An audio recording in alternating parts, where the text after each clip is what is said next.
supposed to grieve with you. Right, exactly. And help single parents know that there's hope and that they're not alone.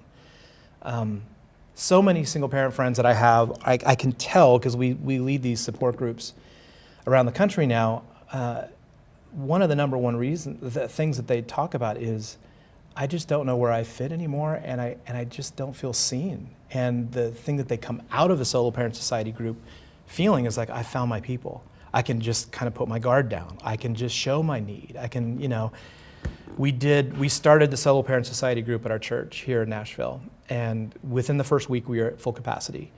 And so we knew we hit a nerve. The interesting thing is that 30% of the people that attended didn't actually attend the church at the time. And it was never mentioned from the pulpit. So as far as an outreach to the community, it is a real need out there. And so that's why we've kind of been trying to grow and be intentional about everything that we're doing, and saying we want to make an easy on-ramp for churches to bring in single parents, because that's where it starts. It really starts with, the story of Hagar when she was out in the wilderness. The first thing that God says to her when she's in this desperate place is, I see you. I see you, yes. Like, that's such an important factor. Yes. And it's an easy thing to say, I see what you're going through. And I can't tell you I've been there. Is it fair to say that that's a part of the healing? A huge part of the healing. Yeah. I mean, you have to identify the wound. You have to identify the situation before you can think of a remedy. So when I hear you speaking, I think of Rodney Stark, and when he writes about sociologically the rise of Christianity in those first centuries, a lot of what he says is that Christians loved better than anyone else. Yeah. They entered into everything that you're talking Life. about, the chaos and the hurt, life. That hasn't changed. No.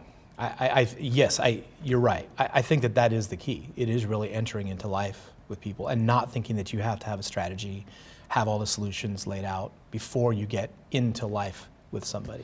So I love that the word hope is in the title of your book, though, because it's one thing to discuss, something that is a struggle, but you really do believe there's hope in this.